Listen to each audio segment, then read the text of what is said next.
경상북도 상주에 가면요, 천주교 수도원이 하나 있어요. 까르투시오 봉쇄 수도원입니다. 이름이 좀 특이하죠. 봉쇄라 했으니까. 교황 요한 바오로 2세의 뜻에 따라서 설립한 수도원입니다. 11명의 수사가 있습니다. 봉쇄라는 말이 무엇입니까?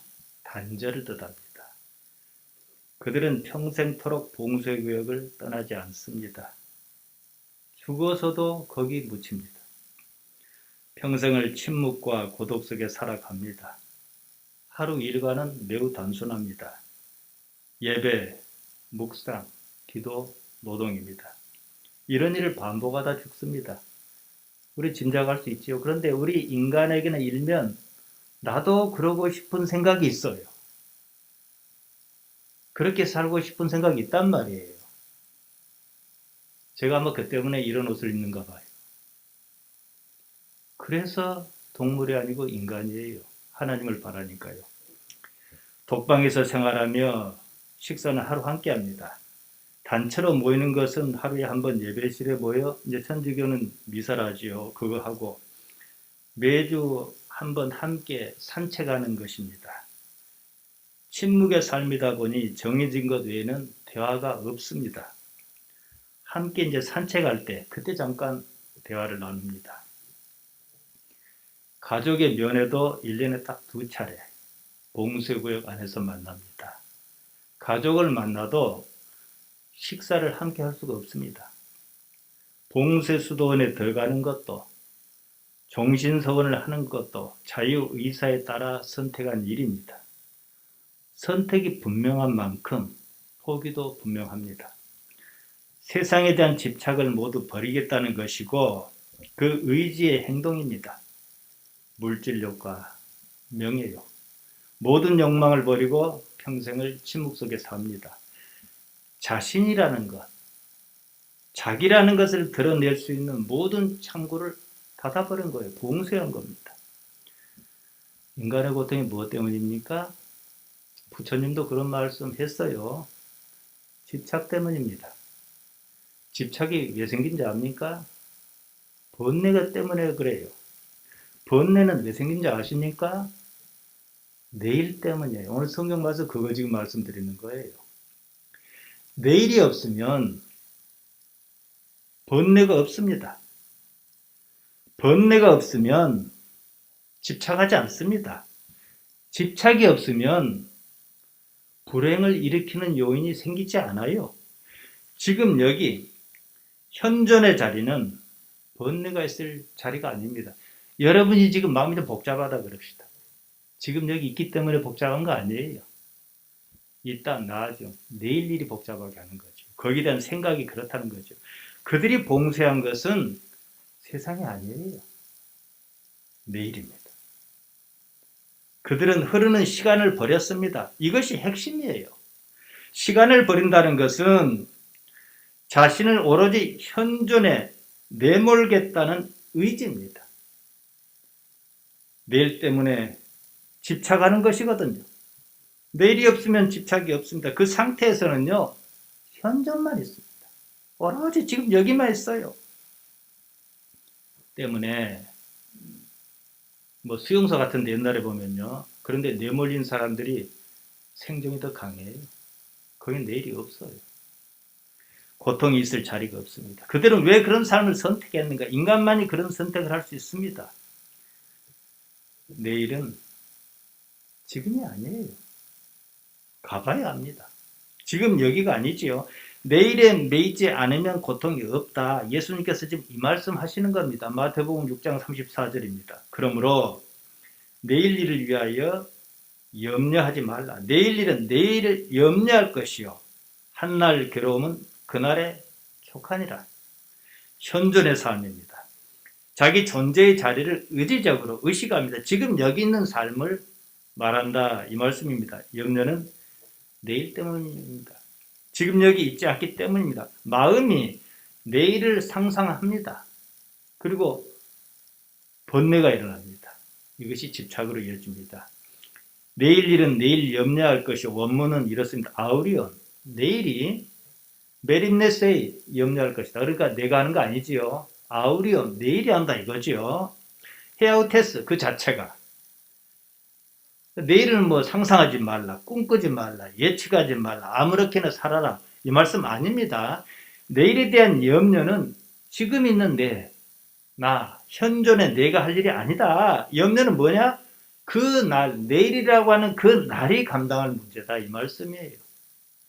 근데 이 말씀이 쉬우면서도 어려운 게 하나님을 전적으로 신뢰하는 사람은 이 말씀이 쉽습니다. 그래서 도저히 하나님을 믿는다고 하는데 믿기질 않는 거예요. 그 상태면은 어려운 말이에요. 내일은요, 내가 실제 존재하는 자리가 아니에요. 예를 들자면은 제가 예배를 마치고 심장마비로 죽어버렸어요. 그럼 내일 있겠어요? 없잖아요. 그럴 수 있다는 거지요. 이건 뭐 극한 상황을 말씀드렸습니다만 뒤집어서도 말씀드릴 수 있어요. 내일은요, 지금 아니에요. 그냥 내일입니다. 이 교회 문제를 말씀드리는데 마침 우리 김천수 집사님 안 오셨으니까 이게 오해도 없을 것 같고 또 잘 못 들으면 또 오해할 수 있잖아요. 우리 교회가요, 땅 문제로 소송을 당하지 않았습니까? 1심에서 뭐 아시다시피 패소했습니다. 뭐 패소도 그냥 패소가 아니고 완전 패소입니다. 교회 건물을 판결문대로 하면 스스로 우리가 헐어줘야 하고 그쪽 소송 비용도 다 내줘야 하고 수십 년 땅을 점유한 것을 뭐 공식으로 계산해서 임대를 내서 다 물어내야 합니다. 달리 방법이 없어서 제가 항소장을 내게 했습니다. 제가 이 이야기를 하는 이유가 있어요. 제가 여기서 28년을 목했는데 이 문제뿐만 아니라 뭐 지금은 뭐 조금 낫다면 낫다 할 수 있겠습니다만은 먹고 사는 문제 등 단지 이 아주 그 뭐랄까요, 생존의 문제 이런 거 가지고 끊임없이 시달렸습니다. 지금은 제가 은퇴를 고려해야 할 나이 아니겠습니까? 집 한 칸 마련 못했습니다. 집은 고사하고 교회 땅 문제로 지금까지 시달리고 있다 이거예요. 달리 생각하면 이게 인생이에요. 저는 이런 문제로 고민하는 것이고 또 어떤 이는 또 다른 문제로 고민하시고 또 어떤 이는 또 다른 문제로 고민할 뿐이에요. 다들 하는 말이 수십 년 목회하면서 어째 여태 등기를 하지 않았느냐 그러더라고요. 뭐 모르고 하는 얘기입니다. 그 때문에 제가 얼마나 많이 고초를 겪었습니까? 제가 여기 딱 와서 보니까 교회 부지가 개인 앞으로 있는 거예요. 교회 건물도 개인 앞으로 썼습니다. 교회는 건물 이름 바꿨습니다만은 이러다 탈 잡지 싶었어요. 명예 이전하라 했더니 그때부터 나가라 들어가라 야단이었습니다. 당시 저는 목사 안수를 받기 전이었습니다. 전도사가 무슨 힘이 있어요? 무슨 모함을 했는지 당회장은 당회장대로 나를 못 받고 나가라 그러지 너의 재판국에서 찾아오지 않나 여섯 식구가 갈 데가 있어야죠. 목사고시 치르려고 당회장에게 추천서를 받으러 갔습니다. 뭐 제가 좋아서 갔겠습니까?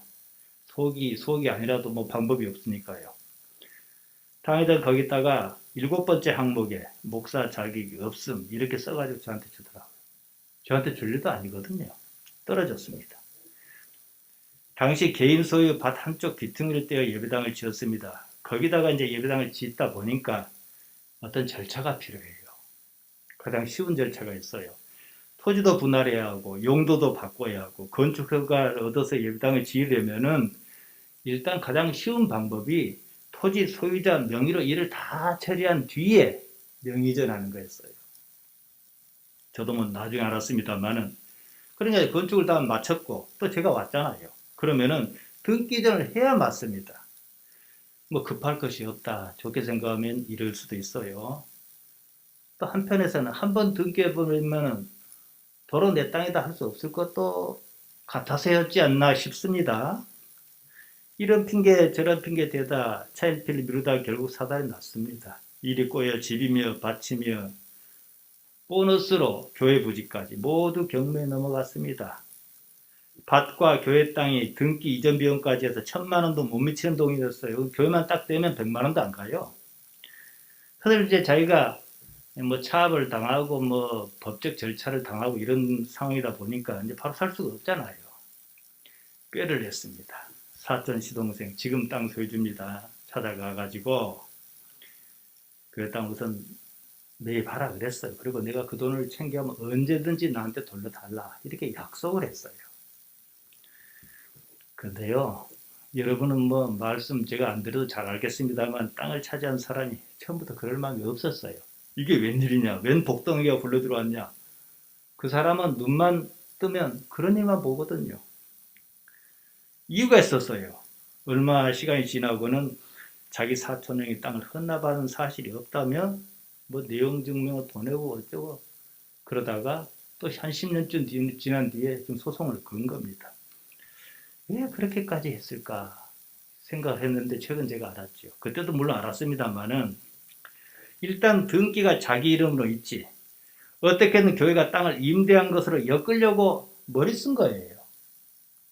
그래서 조상 땅이다, 사촌형이 교회에 헌납한 사실이 없다 이랬던 겁니다. 몇 번 내용 증명을 보내서 핑계를 찾다가 소송을 건 거죠. 이렇게 생각한 거예요. 노인 며칠 앉았어요. 뻔히 다 알지요. 이기든 지든 교회가 뭔 돈이 있겠냐. 소송을 걸면 별 수가 없을 것이다. 이런 계산이었어요. 변호사를 3명이나 사고 이쪽 변호사까지 매수한 듯 싶어요. 왜냐? 알고 보니까 이쪽 변호사 저쪽 변호사 형님하고 하는 사이고 한 건물에 있어요. 그리고 이쪽 변호사가 아무 일도 안 했어요. 물론 제가 변호사 산 건 아니지만요. 항소심에서도 똑같은 변호사를 샀더라고요. 제가 확인해 보니까. 그러면 어째서 이렇게까지 했을까? 뭐 모르는 바는 아니지만은 얼마 전에 증거가 나타났어요. 너의 재산을 관리하는 양장로라고 있습니다. 그쪽 변호사 그러더라며 도로에 인접한 교인 땅이 있다면서요. 그래. 아, 이것이 목적이었구나. 옛날 제가 말씀드렸죠. 2007년에도 그 얘기를 저한테 했다가 당사자가 저한테 야단을 맞은 적이 있어요. 이제 소송은 다 이긴 것이고 교회가 문을 닫아야 할 판이니까 노인 대여섯 명이 있는 초원교회가 어떻게 할 수 없을 것이다. 사실 그쪽 소송 비용이 땅값보다 훨씬 더 들어갔거든요. 힘없는 교인, 순박한 신앙심과 예배당을 인질로 그 땅을 차지하겠다. 이익을 보겠다. 그래야 여기가 다 이렇게 뭐가 할 수 있지 않겠습니까? 지금 이 정도면은 자기 말을 듣지 않겠느냐. 이런 계산에서 계획하고 벌인 일입니다. 또 우리는 상식적으로 생각할 수가 없었어요. 왜냐? 땅값보다도 소송 비용이 훨씬 더 크거든요. 양장로에게 제가 그랬습니다. 나는 그렇게는 못한다. 제가 왜 그랬겠습니까? 이 문제는 제가 그들의 요구를 들어줄 수 있느냐 없느냐 이런 게 아니에요. 제 마음대로 할 수 있다 없다 이것도 아니에요. 흔히들 하는 말이 뭡니까? 똥이 더러워서 피하지 무서워서 피하냐 그럽니다. 힘 없는 자가 하는 말이에요. 더러워서 피하든 무서워서 피하든 피한 건 사실입니다. 자꾸 피하니까 더러워서 자꾸 피하니까 더러운 짓을 하는 것이고 무서워서 자꾸 피하니까 무서운 짓을 하는 거예요. 자꾸 악한 짓을 합니다. 저는 쫓겨나기 쉽지 그 악한 게 동의할 수 없다 그랬습니다. 이번에 그들은 한 가지 사실은 확실히 깨달을 것입니다. 자기들 계획이 실패로 끝날 것이라는 거예요. 교회가 흘리면 우리는 크게 피해를 보겠지만 자기들에게 돌아갈 곳은 없습니다. 땅 80병을 더 차지한들 크게 소용이 없어요. 도로에 인접한 땅을 확보하지 못하면 맹지나 다를 것이 없습니다. 이익에 눈이 멀었습니다. 교회를 괴롭히면 땅 내놓으라고 판결을 받으면 인접한 교인 땅을 얻을 것이다. 이런 계산이었어요. 크게 착각한 겁니다. 땅값보다 훨씬 더 많은 비용을 들여 소송을 했습니다. 변호사만 살판 났습니다. 교회 땅을 차지할 수는 있겠지만 자기 계획은 못 이룹니다. 저는 그렇게는 안 삽니다. 저는요, 아까 봉쇄 수도원 얘기를 제가 했습니다. 비록 처자를 거느리고 생계를 염려하게 살지라도 저는 그렇게 삽니다. 저는 영원한 세계를 바라보는 사람이에요. 앞으로 많이 힘들겠지만 영원한 세계에서 보면 이런 문제는 대수가 아니에요. 신앙은요, 지킬 것을 지키는 것입니다. 누구를 비난하려고 이렇게 불편한 얘기 꺼낸 거 아니에요. 이런 것이 바로 악의 구조라는 거예요. 그 사람뿐 아닙니다. 기회가 없어서 그렇지, 있으면 다 그럴 사람 많아요. 뭐 여성운동이고 뭐 성평등운동이고 10중 9은 국회에 나가고 싶어서 그래요. 사람이 어째서 그런가, 이것을 말씀드리려는 것입니다. 우리 일이니까 여러분은 이해하실 수 있잖아요. 쉽게요. 왜 그렇게 살까요? 탐욕 때문입니다. 어째서 사람이 그처럼 경우에 없는 탐욕을 부리느냐? 이것을 생각하자는 겁니다. 앞서 마태복음 6장 34절 말씀드렸습니다. 다시 한번 상기하시기 바랍니다. 이 문제입니다. 그 사람에게 내일이 없다 그럽시다. 이렇게 할까요? 안 합니다. 귀찮아서라도 안 합니다. 오늘만 있다 그럽시다. 그런 짓 저지르지 않습니다. 그럴 이유가 없습니다. 내일을 상상하는 능력이 악을 도모합니다. 동물은 내일을 상상 못해요. 그러니까 내일 먹을 것까지 잡아다가 건조대에 널어놓지 않습니다. 바로 인간이 동물보다 위대하면서도 공중에 날아다니는 참새보다는 못한 이유가 여기 있어요. 그러니까 인간이 신의 단계로 오를런지 아니면 동물 수준으로 전락해서 죽을런지 우리가 사는 이 삶에서 결정해야 하는 거예요. 탐욕은요, 내일을 상상하기 때문에, 내일을 상상하는 능력 때문에 생긴 겁니다. 인간의 불행이 여기 있어요. 까르투시오 봉쇄수도원에서 핵심은요, 내일과 단절입니다. 그들은 시간을 버렸습니다. 내일을 버렸습니다. 이것이 우리 기독신앙이에요. 비록 우리가 이 땅에 발을 디디고 자식을 가르치며 이웃과 함께 살지라도 우리의 의식은 이런 삶을 살아야 해요. 제가 항상 하는 말이 있지요. 할만하거든 믿음대로 하라고. 한계가 있습니다. 나도 나 한계 이해해요. 그렇지만은 첼리길도 한 걸음부터라고 할만하면 믿음대로 하다 보면은 어느 순간에 어느 수준에 올라 있는 거예요. 동물에게는요, 내일이 없습니다. 당장 살아야 하니까 뭐 사슴도 잡아먹고 자기보다 못한 토끼도 잡아먹고 그럴 거란 말이에요. 하지만 최씨 형제처럼 그런 식으로 필요 이상의 탐욕에 빠져 남에게 피해를 주는 경우는 없습니다. 상대를 잡아먹는 동물을 악하다지 않습니다. 내일을 상상해서 그 때문에 무슨 일을 도모하는 사람이 악한 겁니다. 예수님께서 이렇게 말씀하셨습니다. 누가복음 12장 15절입니다. 삼가 모든 탐심을 물리치라. 사람의 생명이 그 소유에 넉넉한 데 있지 아니하니라. 이 말씀 이해해요. 공감합니다. 좋든 싫든 따라야 합니다. 문제는 탐심을 물리치는 것 자체가 고통스럽다는 거예요. 고통으로 느낀다는 거예요. 왜냐? 거기에 대한 명확한 근거를 내가 가지고 있지 못하기 때문입니다. 내일이 없으면 모든 탐심은 힘을 잃습니다. 내일은 내일 그날이 책임질 일입니다. 지금으로서 내일은 허상입니다. 내일이 현존의 지금을 침해하고 지배한다는 거예요. 일상적으로요. 그러니까 현존이 없는 거죠. 현존이 없다. 실제 존재한다 이건데 내가 실제로 존재하지 않는 게 뭡니까? 죽은 거지요. 이것이 악의 뿌리며 삶이 불행한 이유입니다. 이런 일은 바로 내 자신의 주변에 있습니다. 가까이 있어요. 자, 여러분이 이해하셨죠? 예수님께서 어리석은 부자 이야기를 비유로 말씀하셨습니다.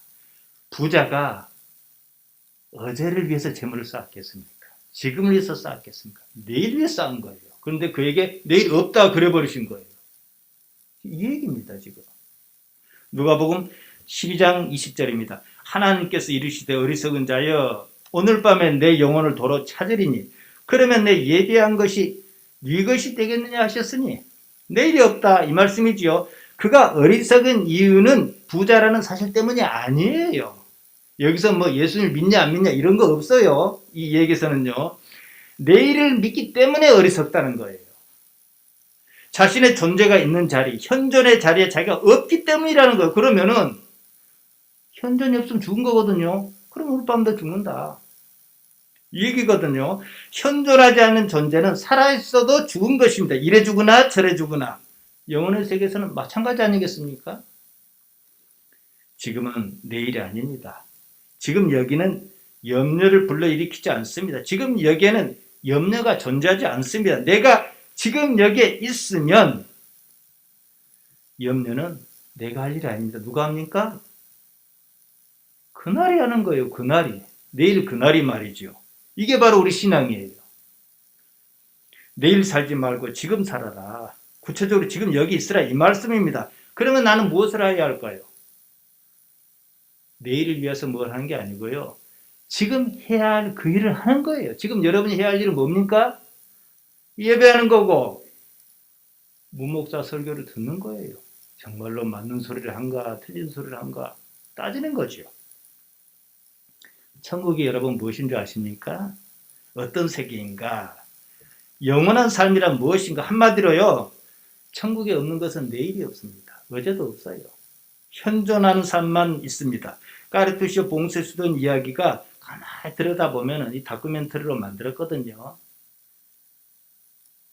내일이 없어서 천국인 거예요. 내일이 없으면 뭐만 있겠습니까? 나와 동시에 존재하는 하나님만 계시거든요.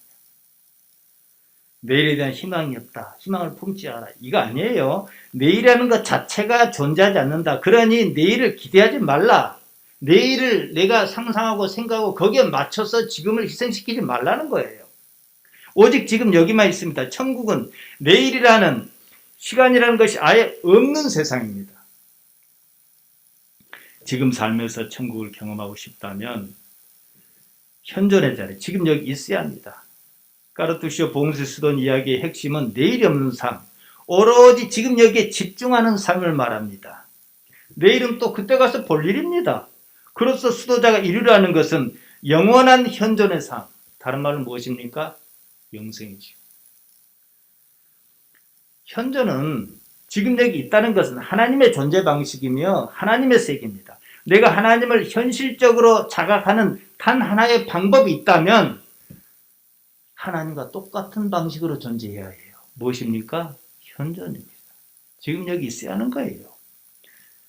현존은 하나님께서 주신 의식의 영역에서 하나님을 찾겠다는 나의 의지입니다. 사랑과 평화는 언제나 현존의 자리에 있습니다. 지금 살지 않고 내일을 사니까 불안한 거예요. 소송을 걸긴 걸었는데 저 사람들이 내 뜻대로 안 하면 어떡하지? 땅을 차지하지 못하면 어떡하지? 얼마나 불안하겠어요. 그 때문에 하나라도 더 챙기려 하고 더 가지려 합니다. 남에게 못할 일도 서슴지 않습니다. 그의 선택 기준이 뭡니까? 이익입니다. 육체의 요구예요. 육체는 관심 딱 하나밖에 없어요. 무엇이 생존에 유리한가? 이거지요. 거기에는 사랑과 평화가 없습니다. 그런 경험이 간혹 있을 수 있어요. 뭐 놀이동산에 가도 그렇고 뭐 누구를 남녀가 사랑에 빠져도 있을 수가 있는데요. 잠깐 얘기하지만 그때는 뭡니까? 그 아주 최고의 행복한 순간에는요. 어제도 없고 내일도 없고 저기도 없어요. 여기만 있습니다. 우리 신앙에서는 맡긴다는 말을 자주 하지 않습니까? 뭘 맡깁니까? 내일을 하나님께 맡긴다는 거예요. 자기 자신의 요구에 집착하지 않는다는 말입니다. 내일이 없으면 탐심이 없습니다. 탐심이 없으면 평화롭습니다. 가장 행복했던 상황을 한번 떠올려 보세요. 아무것도 필요하지 않는 때예요. 내일과 단절은 탐욕과 단절하는 것입니다. 현존으로서만 가능합니다. 현존하려는 의지가 있을 때 지금 여기 있으면 하나님이 보입니다. 이게 바로 마태복음 5장 8절의 말씀입니다. 마음이 청결한 자는 복이 있나니 저희가 하나님을 볼 것이며 청결한 마음 무엇입니까? 뒤집어서 봅시다. 내일을 염려하는 마음이 청결하겠습니까? 내일은 이 사람 거 돌라 먹어야지. 모레는 저 사람 거 돌라 먹어야지. 그게 청결합니까? 내일이 없어요. 청결합니다. 마음 까르디합니다. 순수 감정, 상위 차원의 감성이 일어나는 자리입니다. 요즘 코로나 때문에요. 뭐 듣도 보도 못한 BTJ 열방센터 어쩌고 말이 많습니다. BTJ가 뭔가 할 때 백투 제루살렘, 예루살렘 머리 글자 예루살렘으로 뭐 돌아가자 뭐 회복하자 이런 뜻이에요.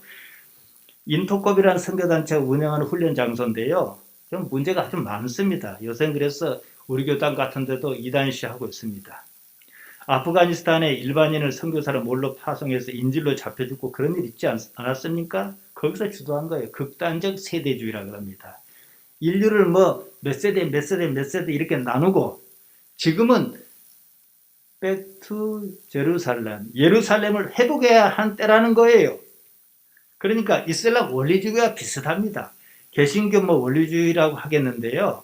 세계관을 이스라엘과 예루살렘을 중심으로 생각합니다. 이스라엘이 본토고 그 중심에 예루살렘이 있다. 예루살렘을 회복하자, 되찾자 그럽니다. 지금은 조금 주춤합니다만은 한참 해외 선교 열풍이 불지 않았습니까? 단기 선교니 어쩌고 그랬습니다. 심한 말 같습니다만은 선교라는 해외 여행을 가는 겁니다. 선교를 핑계로 여행도 가고 뭐 그 이상한 뭐 자기들 나름대로 뭘 해요. 인터넷으로 지금 우리 여러분 막 인터넷으로 지금 예배 참여한 사람이 있다면 가슴에 손을 얹고 한번 생각해 보시기 바랍니다. 해외 선교 간다며 해외여행 간 들뜬 마음은 없었는지, 정부에서 위험하다며 가지 말라던 아프가니스탄 공항에 내려서 손으로 V자를 그리며 기념사진을 찍을 때 그 마음이 어떠했는지. 선교라고 하면 선교의 가치, 이것부터 깨달아야 해요. 예수님의 복음을 자기가 먼저 선교 당해가지고 예수님의 복음을 깨닫고 있어야 해요. 오늘식으로 말씀드리면 현존해야 해요. 내일이 없어야 해요. 그런데 그것도 없어요. 가서 뭐 나눠주고 봉사활동 좀 조금 하면서 예수님 믿으세요, 구원 받으세요. 이게 전부예요. 도대체 예수님의 무엇을 믿으라는 것인지 복음은 없고 선교 활동, 선교라고 하는 행위만 있습니다. 그런 활동을 통해서 자기 감정을 북돋우고 거기서 자기 만족을 느끼는 수준이라는 거예요. 자기가 사는 현실 삶에서 복음의 가치를 생각해 본 적이 있는가? 우리는 개신교는 그게 없다 보니까 나는 천주교 신부처럼 수녀처럼 살고자 한 적이 있었는가? 생각해 보라는 거예요. 그들이 그랬던 저랬고 무엇 때문에 그렇게 살겠습니까? 극단적 세대주의는요, 시대를 뭐 7개인가 8개인가 나눈대요. 시대마다 해야 할 일이 있어요. 그래야 구원을 받는다 그래요. 지금 시대의 과제는 예루살렘을 회복하는 것이고 그것이 구원의 조건이다 이럽니다. 이스라엘과 예루살렘을 중심에 놓고 개신교 원리주의처럼 극단적 보수 형태를 띱니다. 집단의 응집력을 높이기 위해서 한 번씩 시한부 종말론을 꺼내기도 합니다. 뭐 유대인이 만든 세계 지하정부가 있다는지, 일루미나티, 뭐 광명회 이런 데는 사실은 그 사회봉사단체입니다. 근데 일루미나티, 프리메이슨, 인도주의적 박애주의 클럽인데요. 뭐 이런 사람들이 지배한다든지 이런 음모를 꾸미고 또 믿습니다. 짐승의 숫자 666이 바코드다고 얼마나 야단했습니까? 근데 지금 바코드 안 쓴 사람 있습니까? 슈퍼마켓 가면 삑삑삑한 게 다 바코드예요. 그거 쓰지 말라고 야단을 해놓고 자기들 써요. 이런 음모론은 극단적 세대주의에서 아주 흔한 레퍼토리입니다. 언제는 적그리스도가 로마 글자로 파자를 해가지고 네로가 적그리스도 하더니만 이제는 히틀러다, 김일성이다. 이제는 누가 적그리스도인지 압니까? 빌 게이츠래요. 인토컵을 이끄는 채바울은 코로나를 빌 게이츠가 퍼뜨렸다고 주장합니다. 왜 코로나를 퍼뜨렸느냐? 다 백신 맞게 하려고. 그 백신을 통해서 사람 유전자에 그 침투시켜 가지고 인류를 조종하고 노예로 만들려고 그랬다는 거예요. 참 무시감이 용감하다고 그 말을 믿고 집회 참가 사실 숨기고 그럽니다.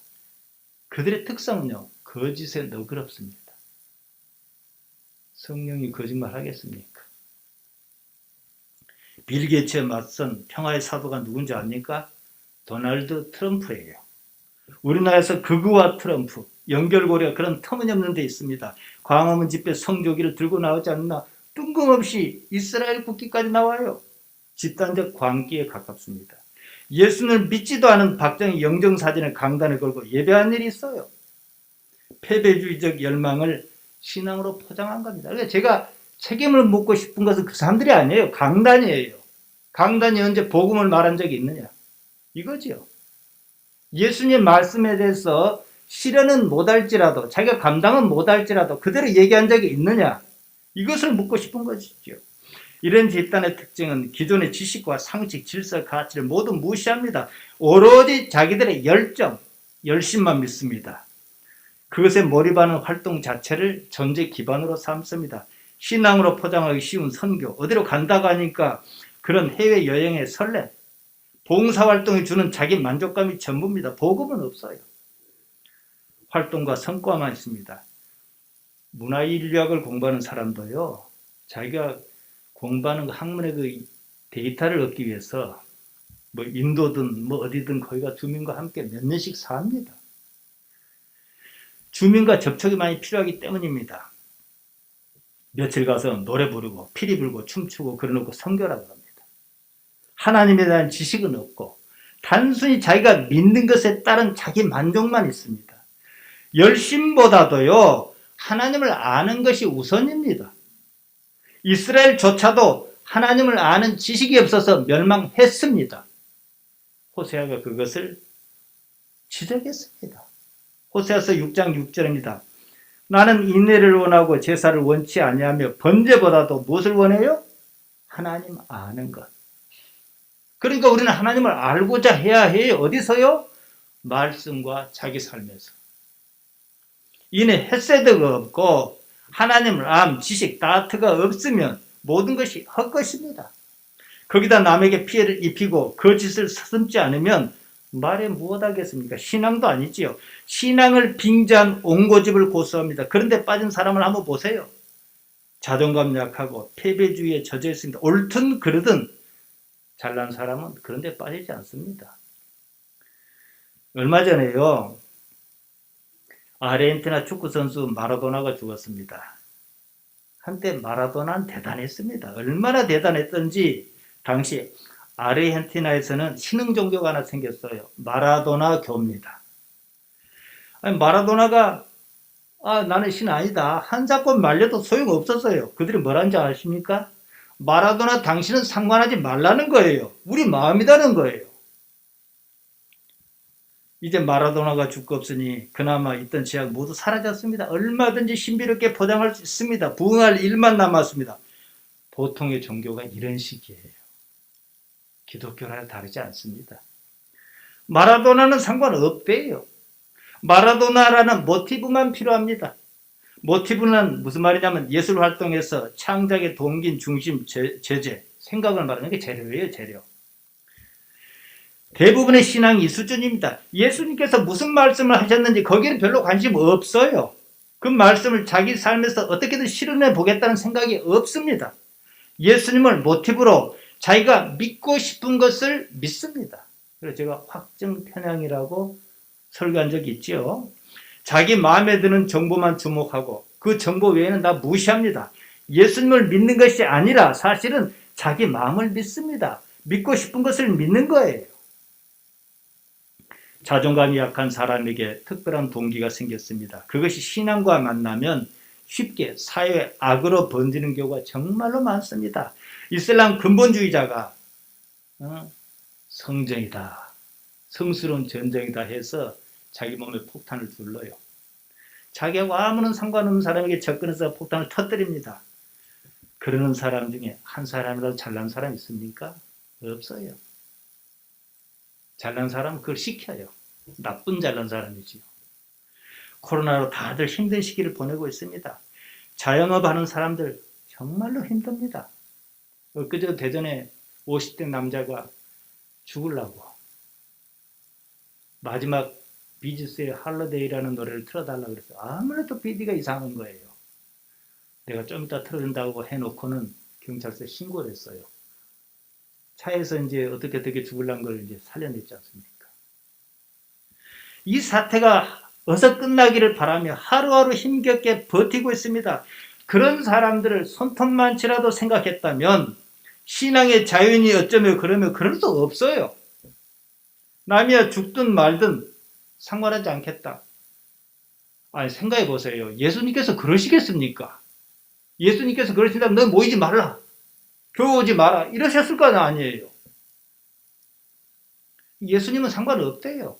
우리가 예수님 믿든 말든 예수님께서 무슨 상관하십니까? 이 얘기예요. 지금 유독 교회가 지탄의 대상입니다. 이내 헤세드가 없고 하나님을 아는 것, 지식, 다트가 없어서 그렇습니다. 하나님을 알려고 애쓰지 않습니다. 교회가 얼마나 병들었는가. 그 지표입니다. 종교의 동력은요, 좋든 굳든 열망이에요. 바라는 무엇이 없다면 종교가 생기긴 했겠습니까? 하지만 열망이 한도 이상으로 지나치게 강하면 지식이 없고 통제가 없는 열망 그 자체가 목적으로 둔갑한다는 사실이에요. 한때 이민열풍, 조기유학 열풍이 불지 않았습니까? 이것이 지나치면 조기유학 그 자체가 목적으로 변해버립니다. 왜 내가 이민을 가야 했는가? 왜 내가 유학을 가야 했는가? 유학을 보내야 했는가? 이런 생각은 사라지고 어느 순간에 목적은 없고 행위만 남아요. 내가 왜 이 일을 이래 하려고 했는가? 없어요. 나중에는 어떻게 해요? 거기서 버티는 것이 목적입니다. 생각해 보세요. 우리는 크게 보니까 보이지만 당사자는 조금씩 순차적으로 진행한 연결고리가 있으니까 몰라요. 그러려고 시작한 일 아닌데 말이죠. 내가 왜 예수님을 믿는가? 이게 없어요. 선교라는 행위 자체가 목적입니다. 거짓말 해가며 열방선대에 참석하는 것 자체가 목적입니다. 정부에서 모이지 말라고 그러면 이제 이상한 신앙심이 발동해요. 핍박한다 그래요. 사랑제일교회인가 뭔가 그런 데서 화염 방사기를 쏘고 그러지 않았습니까? 그게 교회가 할 짓입니까? 영적 전쟁이랍니다. 왜 거기 가야 했는지, 왜 내가 화염 방사기를 들고 있지? 한 번은 생각해야 하는 거예요. 끊임없이 묻고 따지고 점검해야 합니다. 여러분, 교회 다니지요. 주일마다 오지 않습니까? 그렇지만요, 교회 다닌 것 자체가 목적일 수는 없어요. 예수님을 믿어야 하는 거고, 예수님의 말씀을 알아야 믿을 거 다니니까. 어떤 사람은 교회 다니는 것 자체에 목숨을 거는 사람들이 있어요. 예수님께서 하신 말씀을 이해하고 예수님의 인격과 그 말씀을 믿는 것이 교회 다니는 목적이어야 하는데 이것이 온데간데 없어요. 그저 교회 열심히 다니는 것 자체가 목적입니다. 그러다 보니까 교회 나와서 뭐합니까? 뻘짓해요. 내가 두 눈을 부릅뜨고 온 신경을 곤두세워서 무목사가 전하는 말씀 사이에 하나님께서 그것을 통해서 내게 무슨 말씀을 주시려는가? 나는 또 뭘 알려고 하는가? 이래야 하는데 교회 온 것 자체가 목적이에요. 그러니까 들을 이유가 없는 거죠. 그죠? 하나님을 알고자 하는 노력은 없습니다. 선교라는 행위 자체가 목적일 수는 없어요. 내가 먼저 복음에 선교 당하고 굴복해야 합니다. 예수님을 믿는 것이 무엇인지도 모르면서 무슨 선교를 한다는 것인지 놀라울 따름이에요. 선교를 어떻게 단기로 가서 합니까? 참 제일도 좋지요. 저는 평생으로도 잘 못하겠던데. 그조차도요, 자기 욕망의 실현이고 육신의 일이라는 사실에는 눈을 감습니다.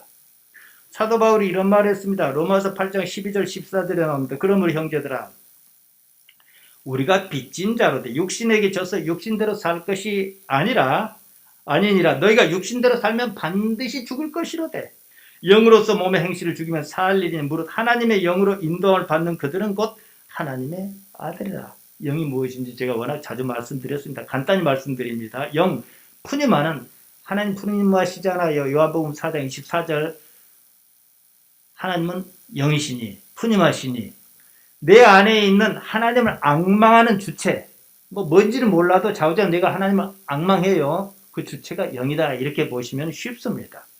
의도적으로 하나님을 의식하는 그 의식이라 하겠습니다. 때문에 우리는 항상요, 모든 일에서 하나님을 의식해야 합니다. 하나님께서 내가 사는 이 삶에 나타나기를 항상 바라고 고대해야 합니다. 바울은요, 육신과 몸을 구분했습니다. 육체가 있고 몸이 있어요. 육체는 사르크스, 그냥 살덩이에요. 반면 몸은 소마입니다. 소마는요, 육체를 보듬고 삶을 꾸려나가는 주체입니다. 그러니까 소마, 이 몸 안에 육체가 있는 셈이죠. 육체가 저 혼자 삽니까? 삶을 육체에게 맡기면 어떤 일이 일어나는지 우리는 간단히 시험해 볼 수 있어요. 먹고 싶은 대로 다 먹고 그래 보세요. 건강 나빠지고 그러지 않겠습니까? 그러니까 우리는 그렇게 안 하는 거예요. 아, 육체가 하는 말을 다 들어서는 안 되겠다 해서 구분하지 않습니까? 왜 예수님을 믿는 일, 하나님을 신앙하는 일에 왜 육체 요구를 구분하지 않습니까? 구분해야지요. 육체 요구를 거절하는 무슨 의지가 내 안에 있어요. 그 의지 주체가 무엇이냐 이 문제지요. 올바른 판단, 무엇을 헤아리고 궁리하는 사고 이런 것을 모두 포함한 것이 사도 바울이 말하는 소마, 몸이다 이 말씀입니다. 삶의 주체지요. 삶의 주체는 몸이지 육체가 아닙니다. 몸이 육체를 따를 것이냐 영을 따를 것이냐 단지 이 문제죠. 육체를 따르면 반드시 죽어요. 왜 죽습니까? 육체는 수명이 있거든요. 그런데 어떤 이는 육체의 요구가 자기 요구인 줄 알아요. 육체가 삶의 주체인 것처럼 착각하며 삽니다. 그러면은 반드시 죽습니다. 몸은요, 관성적으로 육체를 따르려고 합니다. 하나님을 알지 못하면 그 관성이 당연한 것으로 여깁니다. 몸이 육체를 따르려고 하는 관성, 그 행실을 다나토 죽이면, 멸절시키면, 무엇으로 말이에요? 영으로서, 푸니마로서. 그러면 산다, 자오. 산다. 이거죠. 같은 말이죠. 왜? 삶. 같은 말이죠. 정리하면 이렇습니다. 우리에게는 하나님을 바라고 기대하는 무엇이 있어요? 그 주체를 푸님하다. 일단 이렇게 정의를 해요. 하나님을 악마하는 의지가 정상적으로 작동하며 살아있으면 영이 살아있다. 이렇게 말할 수 있지요. 그것으로 육체를 통제하고 조절하는 거예요. 여러분 예배당 나온 것도 그런 부분이 있어요. 그게 없으면 어떻게 나오겠습니까? 하나님께서는 영이십니다. 제가 요한복음 4장 24절을 가지고 충분히 말씀드렸습니다. 하나님께서 영이시니까 그러므로 너희도 하나님처럼 영과 사실로 하나님께 나아가야 한다. 이 말씀이에요. 근데 왜 영으로 나가지 사실이라는 말을 덧붙였을까요? 우리 성경은 알레데이아를 진리라고 번역했습니다. 사실입니다. 그냥 참이에요. 엔푸니마티카이 알레데이아, 영과 사실로 하나님께 나아가라. 인도 코비드 뭔지 아는 데가 코로나 방역 당국에 집회 참석 자료를 거짓으로 제출했습니다. 뭐 제주도에 간 것처럼 어떻게 하라 그랬어요. 거짓을 저지른 이상 하나님과 관련이 없습니다. 왜 거짓에 대해서는 사람들이 이렇게 너그러운지 모르겠어요. 예수님께서 요한복음 14장 17절에서 하나님의 영, 성령을 뭐라 하셨습니까? 진리의 영이라고 번역했는데 사실의 영이거든요. 푸니마테스 알레데기아에서 사실의 영은요. 사실로서 증명해요. 성령 거짓말하지 않아요. 사단을 뭐라 그럽니까? 거짓의 영이라 그러잖아요. 물론 내가 육신이 연약해서 생명의 위협을 느낀다면은 말하지 않을 수는 있어요. 말하지 않는 것과 거짓을 말하는 건 다른 문제입니다. 설령 내가 죽을 것 같으니까 거짓을 말했다 하더라도 자꾸 반복하면 곤란하지요. 근데 그걸 돌이키는 거죠. 메타노이아로. 하나님 제가 참 이렇습니다. 해놓고 보니까 참 후회스럽습니다. 이런 마음이 있느냐는 거예요.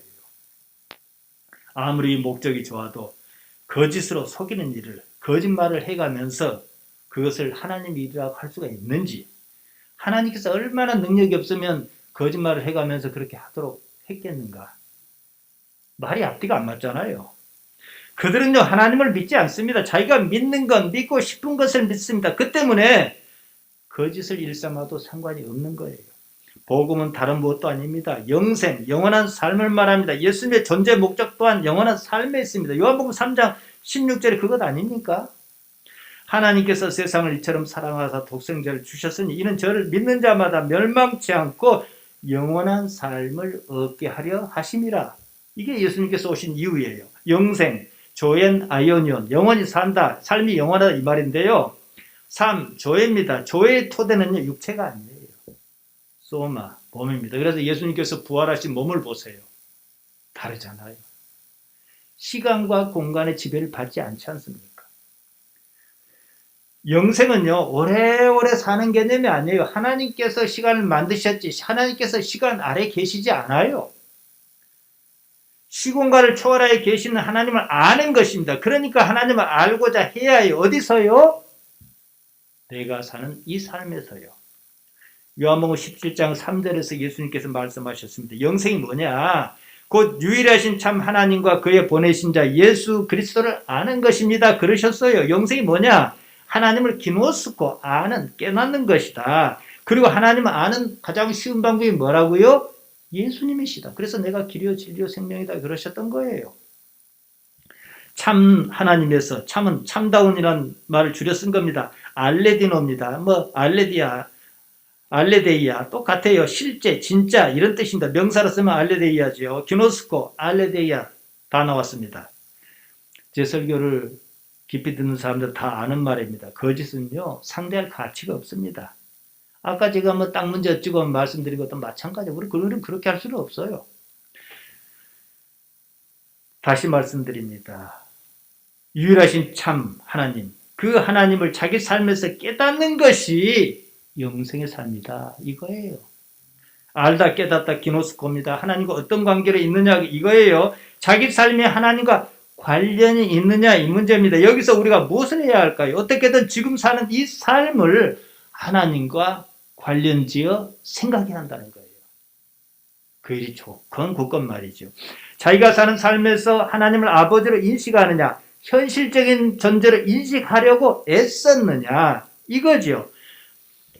그때 삶 같은 삶, 참다운 삶, 근본적인 불만이 없는 삶, 구원의 삶이 가능하다. 이것이 영생입니다. 구원이 뭡니까? 소테리아, 소조, 구원하다. 영어로 굿입니다. 굿라이프, 좋은 삶이에요.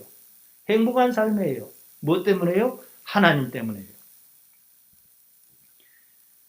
내일이 없는 삶, 현존한 삶을 사느냐 이것이지요. 예수님께서는 아버지께 이르는 참으로 쉬운 방법이십니다. 지금 내 신앙이 예수님과 관계가 있는지 없는지, 혹시나 아무런 상관이 없는지 점검해야 합니다. 자기가 믿고 싶은 것을 믿는 것이라면 그것은 기독교가 아닙니다. 왜냐? 믿고 싶다라고 하는 욕구 기저에는 탐욕이 있거든요. 욕망이 기독교 신앙이란 탈을 쓰므로 많은 문제가 드러나고 있습니다. 제가 여러 번 말씀드렸습니다. 예수님을 믿겠다면 무엇부터 시작해야 하는가? 어디서부터 시작해야죠? 자기 부정입니다. 마가복음 8장 34절입니다. 무리와 제자를 불러 이르시되 아무든지 나를 따라오려거든 자기를 부인하고 자기 십자가를 지고 나를 좇을 것이니라. 이 말씀 왜 나왔습니까? 제자들이 각각의 자기 생각이 옳다고 주장하니까요. 상식적으로 생각해 보십시다. 우리 집사님들이요, 내가 당신을 믿는다 이런 말을 해야 하는 상황이 있다 그럽시다. 그 순간만큼이라도, 너를 믿는다는 그 순간만큼이라도 일단 내 생각은 적겠다 이거예요. 그렇잖아요.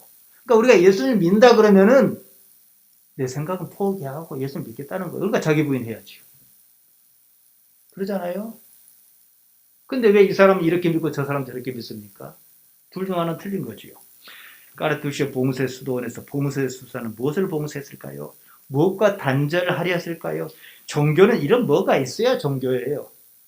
안 그러면 탐욕 집단이지요. 그들은요, 내일과 단절했습니다.